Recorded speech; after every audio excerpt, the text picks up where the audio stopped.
Ahoy there, Captain Benzie here, coming at you with a patch notes video for EVE Echoes. Now, I am out at Masuna fishing camp at the moment, so if there are any audio issues, etc. during this video, I do apologise. I am literally sitting in the back of the car here in direct sunlight, because it was the only place I could find that had somewhat decent acoustics in order to record this. So I do apologise if I sound a little bit breathless, or if there are any unusual noises in the background. Anyway, today is a patch notes day. We don't always get patch notes these days. It seems a lot of the weeks we just get sort of minor bits here and there that aren't really worth doing a video. Today, though, we've actually got some really interesting stuff. A new event is coming into the game, which I'm hoping is the first of many of these events, alongside an update to the insurance system. So we're going to have a look at these, and we're going to talk about what this all means going forward. I do also apologise. We are about to get a tractor go past. Of course we are. I've just started recording. Why wouldn't we be? So anyway, if you do enjoy this video, please let me know by hitting a like on it, sub to the channel for all things EVE Echoes, ding that notification bell and select all notifications. You know the drill by now, folks. Anyway, let's have a look here at the patch notes. We're undergoing maintenance on the 2nd of September 2021. My goodness, September already. Where is my life going? And this is going to be 180 minutes to complete, so it's a 3-hour patch note, 3-hour patch update, starting at midnight UTC. So let's have a look at the optimizations first of all. Number 1, updated estimated prices based on successful transactions in the market. Hopefully, my Estero is getting a little bit cheaper for insurance. Number 2, show permanent main interface display can now be turned on or off in new player mission interface. Awesome. So this is, I think, to do with the beginner's tutorials. You can now actually turn that off completely, just so that you can hide it. You don't have to go through the missions. There's been a bug recently where you kind of have to do the first mission, then you abandon the second one and it will disappear. Then, now you just have a toggle that says, look, I will come back to this when I want it. I said when they first added this new beginner's experience, these new tutorial missions, they're well worth doing, they're good fun, but not everyone wants to go back and do them right now. So I think having the ability to sort of close that down and opt out of it completely, I think is pretty good. I like the fact that it's an optional you can choose to and choose not to, just unfortunately it was a little bit difficult to get all that off screen. In fact, I'm sure you've seen some of my recent videos still have that blasted alert on screen, but hey, there we go. We're getting that fixed. Number 3, you can now go to Structure Management Interface by tapping the Structure Awaiting Materials notice in your Citadel. This makes sense. Trying to explain to people who want to donate to a particular structure that you've got to dock, and then at the bottom right there's a menu where you go in to manage this structure and you make the donations that way. It's a little bit confusing, a little bit tricky. You get that update saying, you know, hey, this structure is awaiting new materials. If you just tap that, it takes you through to the same menu. Brilliant, nice little quality of life change. Number 4, added a second confirmation before undocking with a ship not eligible for compensation.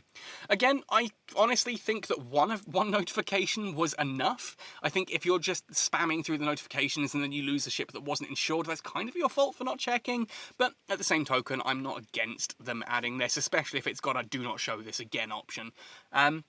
That said, though, in fairness, it's kind of nice knowing at least the first time that a particular ship you may have just purchased isn't insurable. So, for example, the Asteros wasn't insurable until recently, the Stratios, the Nesta, things like that.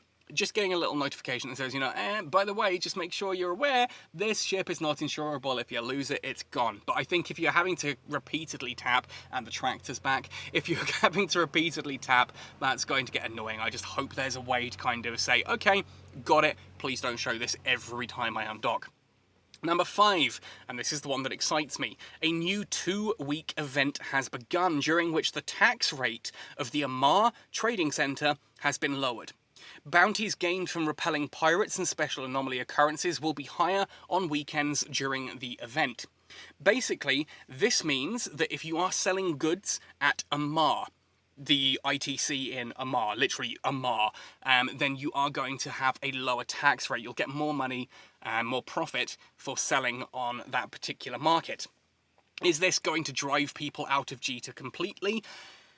I doubt it'll do it completely, but it's certainly a nice incentive to try selling at one of the other ITCs. Now, I was actually talking with some of the other content creators recently about this, and I think it is a little bit annoying that right now hauling's in a bit of a bad place. Everything's at Jita.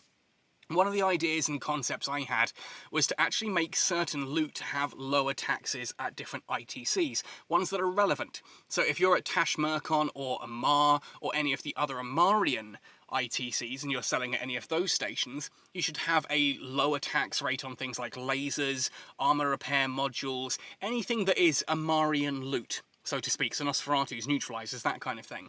If you were selling cannons or missiles and things that drop in angel space, it should be cheaper to sell it at somewhere like Nukugard or Pater, or Teonosidea, not Teonosidea, Istadard, sorry, I couldn't remember what Malden Heath's one was there. And same for Jita. Jita should be better at selling things like shield boosters and missiles. And then places like Berai and Renin should be better for drones and armor repairers and things like that are Glente loot. I think that'd be an interesting way to give you a reason to sell at different stations, and gives haulers a bit more of a reason to actually move stuff from ITC to ITC to ITC. I don't know. Let me know your thoughts and opinions on that one in the comment section. It was literally one of those random little ideas that I had, I've noted down in my notebook, and some people seem to quite like the concept, but I'd rather throw that out to a larger sort of sample group and see what people think of that. To me, that's an interesting way of doing it. I'd also kind of like to see, while we're on this subject, and we're going off on a bit of a tangent here, a difference between, say, Caldari Navy missiles and Republic Fleet missiles. Either a slight stat difference, or if you're fitting Caldari Navy gear to a Caldari ship, maybe it gets like a 0.5% increase to its effectiveness or something like that, uses less power grid. I don't know. I think there's some interesting things that we could do with that. I do like the fact, though, that this is allowing you to trade at a different trade center, getting a bigger amount of profit and sell better if you sell at Amarr for the next 2 weeks. So basically, if you're looking to sell stuff, sell it at Amarr, you'll make more money. The second part of this, bounties gained from repelling pirates and special anomaly occurrences will be higher on weekends during the event. So for this weekend and next weekend, it looks like you will get an increase in your bounty ticks from special anomalies and from standard pirate ratting. So anything you would get from, basically from ratting, you're going to get increased bounty ticks for the next 2 weeks. People have asked, is this just in Amarr? I don't think so. I think that they've put the two things together into one patch note, which makes it slightly confusing, but they don't explicitly state that bounties in Amarr space are going to be better. I think bounty ticks are going to be better everywhere, but you'll only get that tax break if you're selling in Amarr, if that makes sense. I also can't confirm if it's just the Amarr ITC, or if it is any Amarrian ITC. I would assume it is just Amarr, otherwise I'm sure they would have listed things like Tashmercon Prime, etc. So I think it is just in Amarr for selling, but bounty ticks will be increased for everyone across the weekend, no matter where in New Eden you're ratting. Number 6. Previously, in order to avoid drastic fluctuations in corporation office rent, when the corporation citadel owner adjusted the office rent so that the rent changes, the weekly change did not exceed 25% of the previous week's rent. However, when the base value of the change was too low, the rent increase was also too low. From now on, the change is at least 50,000 ISK if 25% of the previous week's rent was less than 50,000 ISK. This is, again, a pretty sort of niche thing. It's just if you're in a citadel and there are lots of people who have set that as a corporation citadel and they've got hangars and that there and they're paying rent, if that rent gets increased, you now are actually going to pay a bigger amount to that rent with like the corporation citadels and stuff. I don't want to talk about this one too much because it's such a niche thing, but it does just basically mean that if your corporation citadel owner puts the rent up and other people are docking there and making offices there, and if that rent is adjusted, you will actually pay more in one go. It's more likely that that will actually ramp properly. Number 7. Players who have an active bounty bonus provided by add-on structures can now see the icon for it in their list of active buffs. This is if you are in a system that has a corporation citadel with the bounty tax management center and things like that, so you're getting those additional ISK income from bounty ticks either direct to your wallet or direct to the corporation wallet, depending on which of those structures you have. You will actually get a little icon appear on screen now as well, showcasing that you have that buff, which is pretty cool. Again, it's a nice little quality of life change there that just showcases that you are actually getting that benefit and your ticks are going to be bigger. Awesome, I like it. Number 8. You will now receive a notice when your supplier applications are approved and denied. This is when you're taking stuff out of corporation hangars, you now get an actual notification that says, yes, it's been accepted, sorry, you've been declined, rather than just having to check and see whether or not the loot is actually in your item hanger. Again, all for it. Good change. Number 9, if the last hit is dealt by an NPC in a battle record where both players and NPCs are involved, the player with the highest damage among the players will receive the kill mail. This is a big change for a lot of people. I think if you've ever gone sort of like low-sec ratting and had people jump on you, or more importantly, if you're the pirate going out and scanning other people down, when you get a kill mail, sometimes you'll kill someone but not receive the kill mail. This is because the rats actually got the final shot. You got them down to 1% health and then a stray missile from the rats happened to take them out. You miss out on that kill mail, and it really sucks to go through that whole fight and have basically the NPCs snipe that kill from you at the end. We've been asking for this literally since the game launched. I'm glad to see that has been fixed. That's really cool. It means we're going to start actually seeing proper kill mails, even if the rats get the final blow. Good change, like it a lot. Now let's talk about the insurance update. Insurance, again, always a tetchy subject. I've done videos on this. I promise you I'm not going to go into the full-on insurance isn't actually killing the game rant. It's not a perfect system, but it's definitely not killing the game. It's actually helping industry right now. I have done an entire video about that. I'm not going to ramble about it again here. We're going to talk about this update. Insurance. Number 1, improved the way insurance estimates are calculated. Newly introduced items can be covered sooner. This is good news for any of us flying things like the Asteros, the Nestor, the Stratios, the Gamma, the Orthrus, and the Barghest, because, you know, that's actually going to be covered quicker. It also means things like the different relic analyzers and data analyzers. When those launch, those are now going to get covered quicker. Any item that has just been added to the market is going to be calculated quicker for the purposes of insurance. So you're actually going to get a proper insurance quote a little bit faster, which is always a good thing. It really sucks having an exciting new ship or module and being sort of too scared to undock it or use it because, well, it's not insurable. And I like this. I like the fact that it's going to be a little bit faster in calculating that. Number 2, insurance coverage adjustment. Drones that are in the drone bay and have not been dropped can now be recovered through insurance.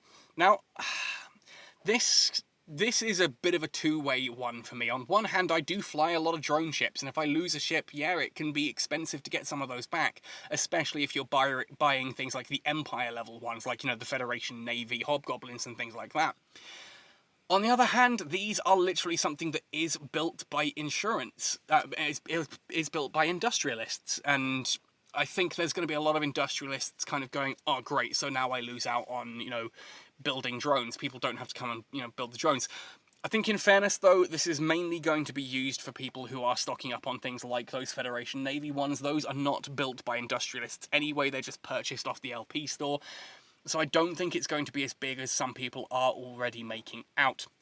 I think if you're someone who likes to make drones and sell them on the market, you're still going to do pretty well with that. People are still going to want drones all the time, and it's only obviously ones that aren't dropped. So if you die in PvP and the drones are dropped, you're still going to have to go back to the market and buy them anyway. So I'm kind of for this and against it. I think it's probably going to be fine, if I'm being completely honest. There's a part of me that wishes that drones stayed that way, but I also get it at the same time. If you're using something like some of those quite expensive ones. Yeah, some of those drones get pretty expensive on the market, the ones that are bought in the LP store. So it gives people an incentive to actually use them, I guess. I don't know, I guess. Number 3, added a new corporation add-on structure, the Insurance Office. This is awesome. It can convert system acquisition orders generated from corporation members' insurance usage into insurance contracts that can only be viewed by the corporation. On the corporation management screen, the corporation manager can choose the location where insurance contracts are generated, and the corporation manager can choose to accept insurance contracts or forward them on to another corporation. Basically, what we're looking at there is that if you build this insurance office on your corporation citadel, if people in your corporation die, that insurance, while they're insured, that insurance claim goes through to this office where it can then be directed off to whoever in your corporation in order to actually build and replace that ship. That to me is amazing, especially if this actually goes at a 1-to-1 rate. I know there's that whole thing of, oh, it's about 30% of insurance claim, you know, insurance losses actually get through as buy orders. again, there's so much I can go into on that and why it is the way it is, but if it's a 1-to-1, that's freaking amazing. Heck, even if it's only a 30%, it's still really good that it gets redirected directly into your own corporation and alliance. It gives you a reason to have your own shipbuilders doing these things. I know a lot of industrialists are very, very happy about this. Now, here it says it converts those system acquisition orders generated from corporation members' insurance into insurance contracts that can only be viewed by the corporation. And then you can choose where those are generated. So if you've got a particular citadel that your industrialists tend to be at, you can set that citadel to be the one where the insurance orders are generated. And then you can either choose to accept those yourself or forward them to another corporation. So for example, here in Catskill, we have the Catskill Cartel, the Catskill Collective. There's a couple of, like, you know, just generic corporations within our alliance that are sort of, you know, all trades kind of thing. Then we have our industrial corporations, which are based around a specific group of people who want to be shipbuilders. So if I'm in Catskill and I lose my ship, there aren't many shipbuilders in Catskill, but there are plenty of them in RNSI. So we would then take those orders and shove them through to RNSI in their citadel. They are then going to fulfill those orders and rebuild those ships. And to me, that's amazing. That is how this should have been at the start. I know it takes a while. This is one of those things that's not always easy to develop. You don't necessarily think of it all straight off the bat. People like to curse at developers and be like, oh, this is how it should have been. I know I just said that. Hear me out. When people say, oh, this is how it should have been at the start, it's like not everyone necessarily thinks of these things at the start, and developers are humans too. They still have, you know, these cool ideas that they put out that they then realise could have been better down the line. The point is, this has now been in. Yes, this is how it should have been at the start. We can look back with hindsight, 2020 vision, and see that actually, yeah, this is how it should have been.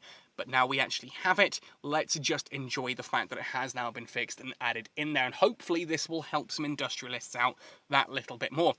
One of the main problems I hear about insurance is that if you're a nullsec shipbuilder, you're building in nullsec and you then have to cart it all the way up to highsec in order to fulfill that bloody order. That's not fun, that's not easy, and it certainly makes it better for folks who are just in highsec and being shipbuilders based out of a highsec ITC.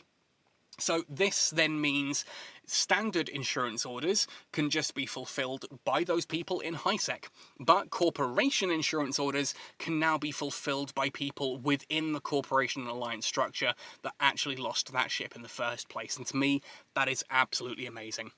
Anyway, this car is absolutely roasting, so I'm not going to sit here and ramble on about this too long now. I've covered all the notes there. I really like that change to insurance. I'm looking forward to this Amarr event, and I do hope this is the first of many, that we've got one starting in Amarr, and then maybe next, you know, the next one could be something like Maspa, or could be somewhere like, you know, Renin. You know, just pick a different ITC each week. I think that's one way of really sort of getting some of the trade outside of Jita. And I know some folks are going to be like, oh, but I don't want to have to cart outside of Jita. You don't have to. You don't have to. I think there's going to be a lot of people who will still continue to sell at Jita just because Jita is the popular market, and you will get a faster guaranteed sale. So you're going to pay more in tax but get a faster sale, whereas if you go to Amarr, it might be a slightly longer sale time, but you pay less tax and thus your profit margin is slightly bigger. I think that's a nice choice. I think that's a really nice choice, and I'd like to see more reasons to actually put things on different ITCs and markets. There should be an actual genuine reason for having, for having all these different ITCs, because honestly, right now, it feels like you may as well just remove most of them. I'm not suggesting you do that, I'm just saying you kind of may as well. I don't think I have ever really bought anything from Istedard. I flew through Maspa the other day, which is a station I was based out of back in the open beta, and bustling and thriving. I remember there being 50, 60 people in local all the time back in Maspa. There was one other poor soul docked there. As I drifted through Derelict, I think I saw maybe 2 or 3 other people in that entire region. I would like to see more reason for people to spread out rather than cluster around Jita. And I think this is a good start, a good sort of test, dip the toe in the water and see how that works. Anyway, folks, please let me know your thoughts and opinions on all of this in the comment section down below. As I said, I'm sweating through my underpants here, so I'm going to sign off this video. Happy sailing, and see you in New Eden!